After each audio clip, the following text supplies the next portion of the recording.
Okay, so tonight I am going to be presenting with regards to just a few tips, and then also making sure that those of you who are planning for quarter two are ready and set and doing all the things that you need to do in advance. Now, I'll be honest, really, this should have been done already. If you're, someone who hasn't already planned for quarter two, you should have really been planning for this already. But I am going to make sure that I get you clued up on what you need to do. I'm also going to make sure that I undo any kind of myths you've told yourself about why you can't sell or why you can't actually organize your marketing, because it's so important that more of us get clearer on what we need to do, what goes into a marketing plan. So I'm going to be talking about that this morning, this afternoon, this evening, depending on where you're watching from. And I am also live on my YouTube, which is fantastic. Something I've been doing more regularly. And so if you're with me on YouTube, you can say hi, hi. And if you're not with me on YouTube, that's okay. I am going to make sure that I locate my other phone and get started. So let's talk. Where are you at now, right now in your business? Let us talk. Let us talk about where you're at right now.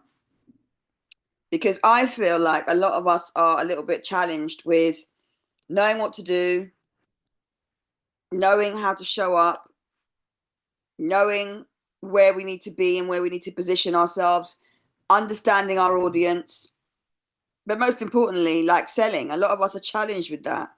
So let's make sure that before the next quarter actually kicks in a few days' time, that you are ready, to sell, that you are ready to present your offers, that you're ready to actually connect with people, and that you're ready to actually do the work. And the only way you can do that is if you've got a plan. That's the only way you're going to be able to get anything done, in my opinion. For many of you that are distracted, easily distracted, you need a plan. We need to make sure you've got a plan. Okay? So let's get into this. Let us think about where you're at right now. If there's one thing you want to do better, if there's one thing that you want to work on, let me know that via the comments. You can share with me if there's something you want to do better, if there's something you want to work on.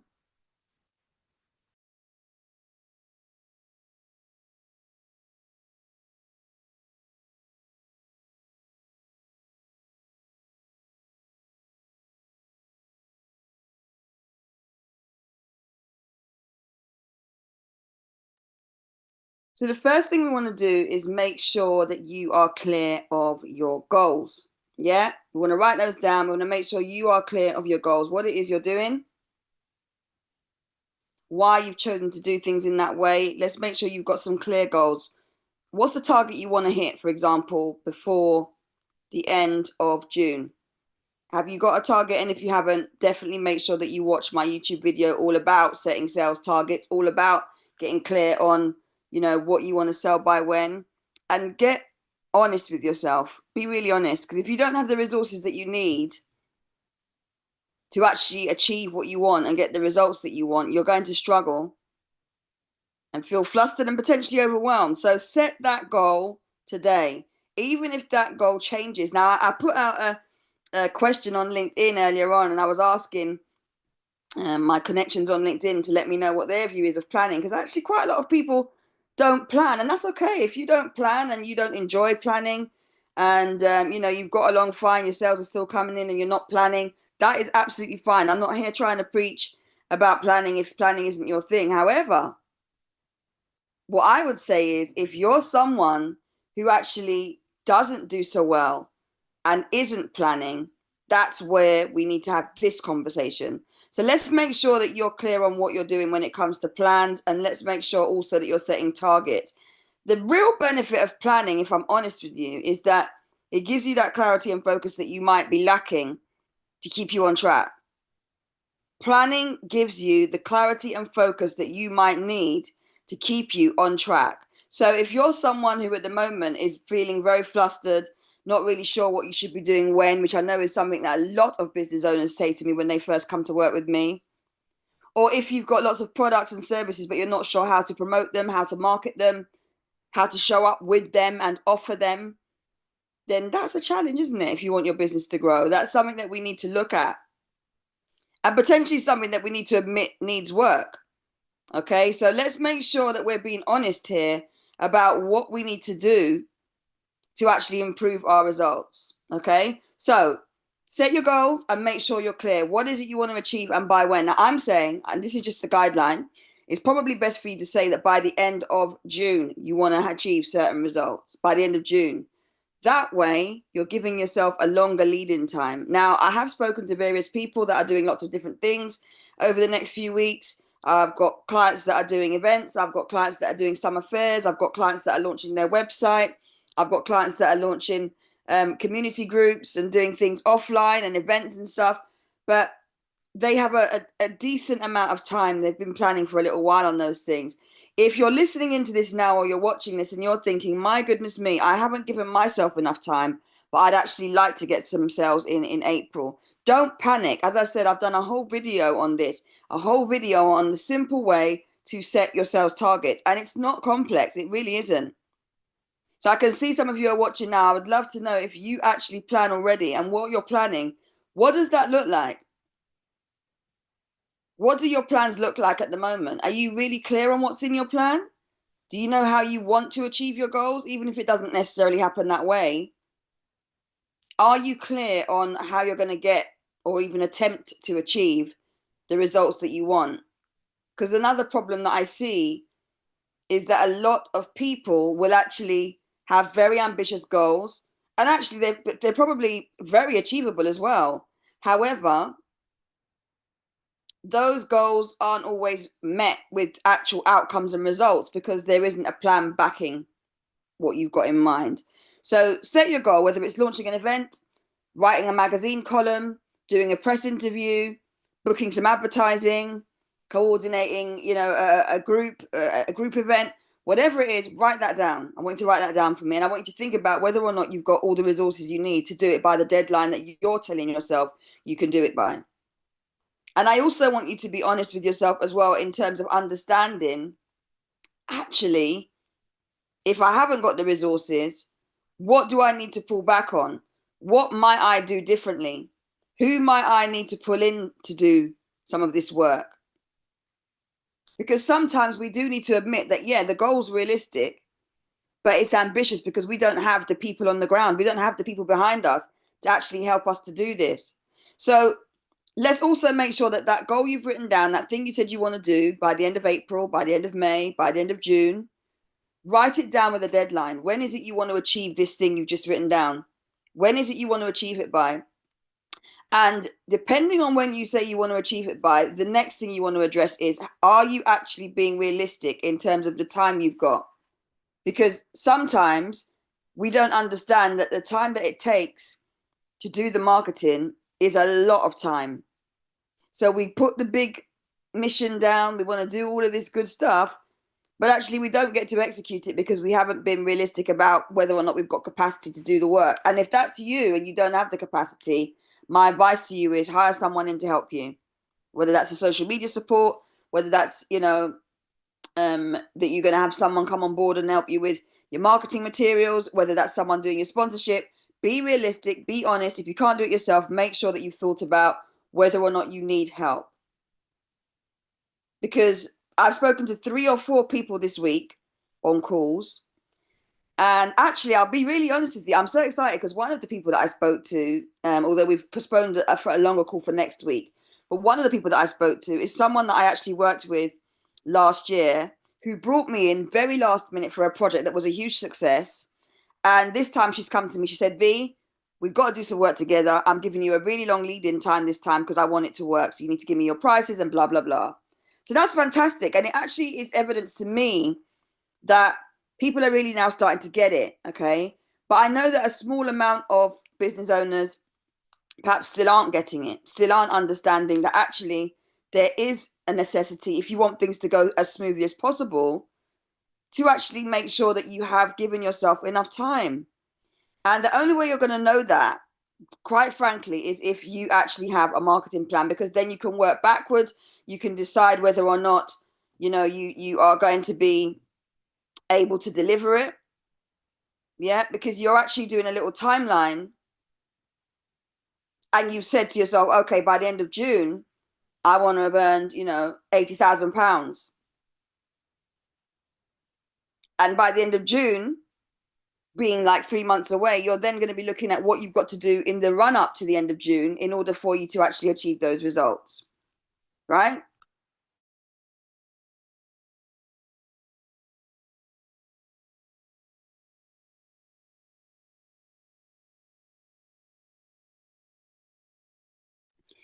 So manage your own expectations.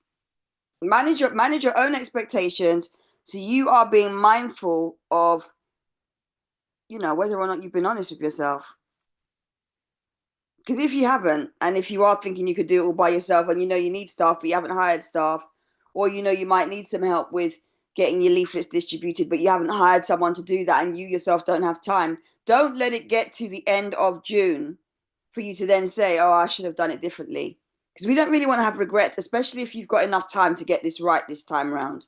And a lot of us in quarter 1 didn't have enough time to get it right, and therefore we didn't get it right. And some of us are kicking ourselves. Fortunately, some of the other people that I spoke to this week are actually like in admission. They're saying like, I realized that actually marketing isn't my strong point. Hence why I'm coming to you. Another person that I literally spoke to this evening said, look, I need a marketing expert on board with this particular project. And so therefore I am pulling you in because your name's been thrown around a little bit. And I want to bring you in on this. So there's something I'm considering at the moment. And again, with this individual, they said, look, we've got 12 weeks to do this. So for me, that's good. That's a green flag. But if you're in business and you're actually thinking about how to get better results, one of the easiest ways you can get better results is to reverse engineer almost the big idea that you've got. So for example, if you are wanting to do, £6,000 a week from now until the end of June, you've got to have a strategy and a tactical plan to help you get there.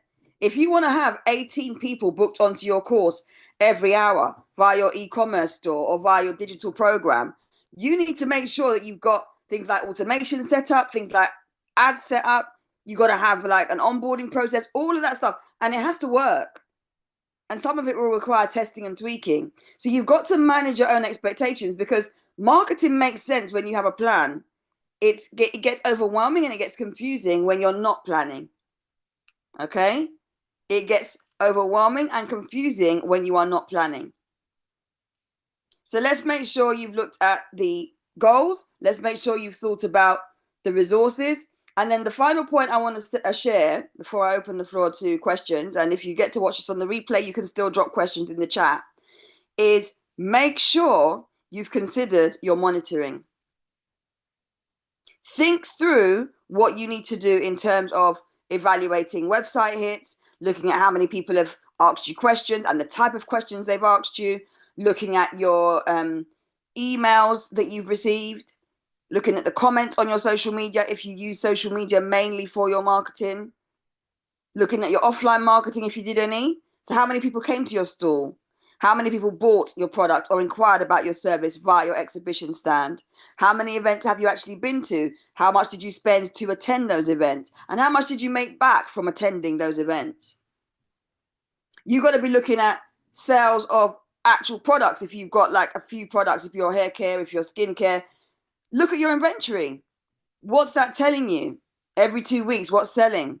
Every week, what's being requested? Because all of these things are going to help you to tweak and change and develop your marketing. Also, by asking people how they heard about you. That's a big one that a lot of people don't do. And actually, I ask this now all the time, and it's teaching me a lot.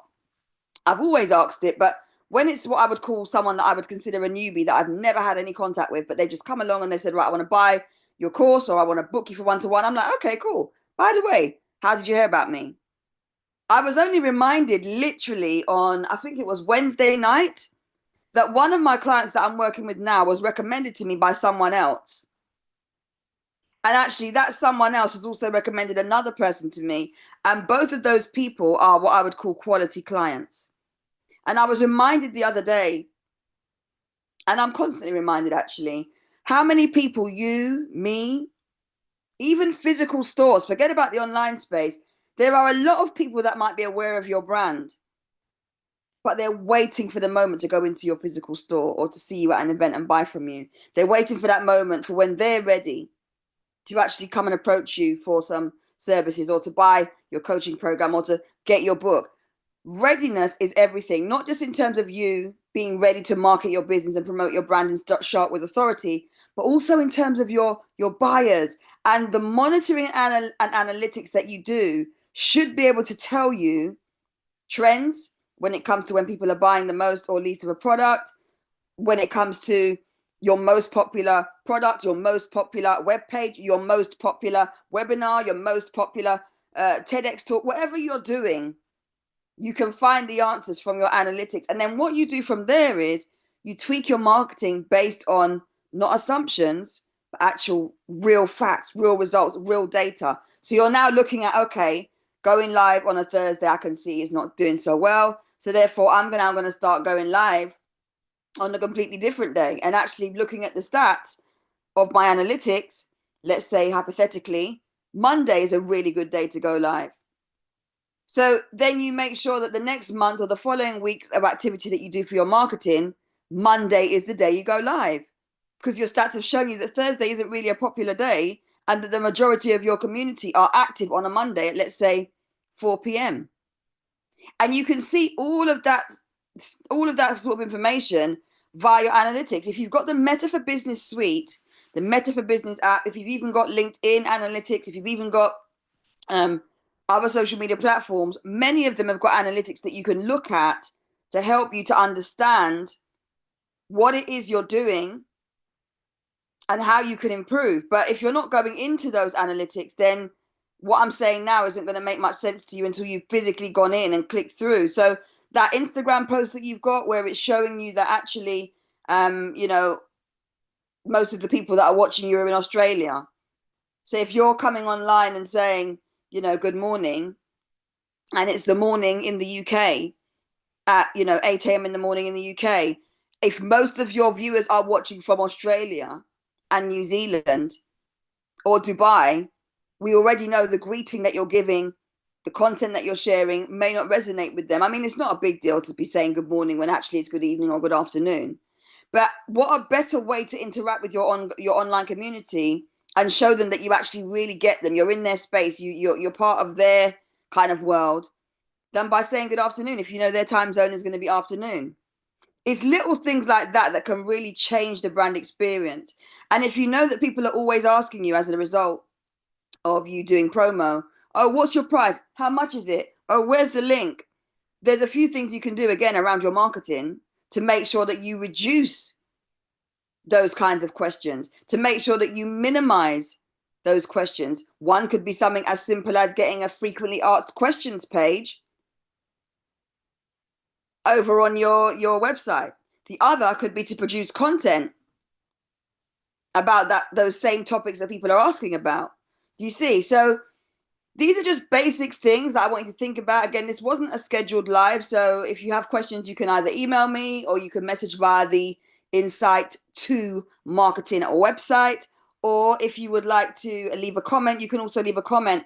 But these 3 areas that I'm sharing here, they're quite important, because if you don't have a plan, but you don't mind not having a plan and you don't feel overwhelmed without a plan, that's cool. But this live was for you tonight. If you don't have a plan and you're in need of one because you really do want that clarity, you do want to be sure of what you're doing, and you at least want to have a guideline of what you should be doing and when. If you're watching now and you don't have allocation of resources, or you've got some ambitious targets and you've not really thought about how you can actually improve those targets or what you might need to deliver those targets, again, set some targets, some financial goals, and look at the resources that you have to help you achieve those. And then my final point is make sure you think about your monitoring. This is going to be a big gap for a lot of you still, even halfway through the year, because many of us are running away from monitoring. Many of us are not wanting to do the kind of back office checks, But analytics is actually what's going to help you. Analytics are actually what are going to help you to understand what's working and what's not, because there's nothing more to flop you than actually doing marketing over and over again that's not working and you're expecting to see a different result. There's nothing more, there's not even anything I can think of that's more crazy than you doing the same things you were doing this time last year. The results really haven't shifted. Nothing's really improved that much. And you're still doing the same thing this year now and wanting a different result. There's nothing more bizarre than that. So if that's you, this is not to like shame anyone. This is just constructive feedback. Think about your goals, think about your resources, and think about whether or not you're actually monitoring what you're doing. Because if you're not, these are 3 areas that you definitely want to work on, if not immediately, at some point in April, if you've not already started. All right. So that was a very quick live. As I said, you can leave your questions in the chat. If you're watching live now and you've got a question, you can also leave a question in the chat.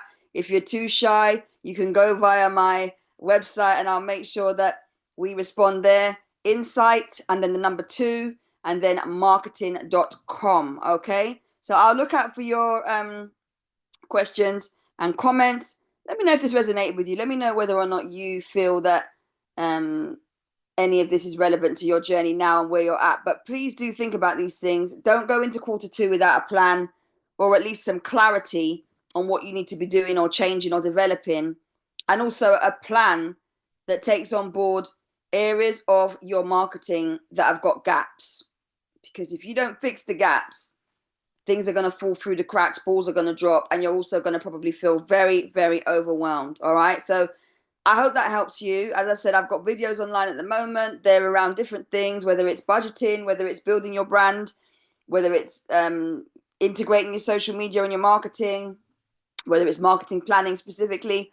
All of that is on the Insight to Marketing YouTube channel. So definitely go and take a look at that. And if you've got any questions, you can absolutely let me know. All right, take care. Have a great evening. And yeah, look after yourselves.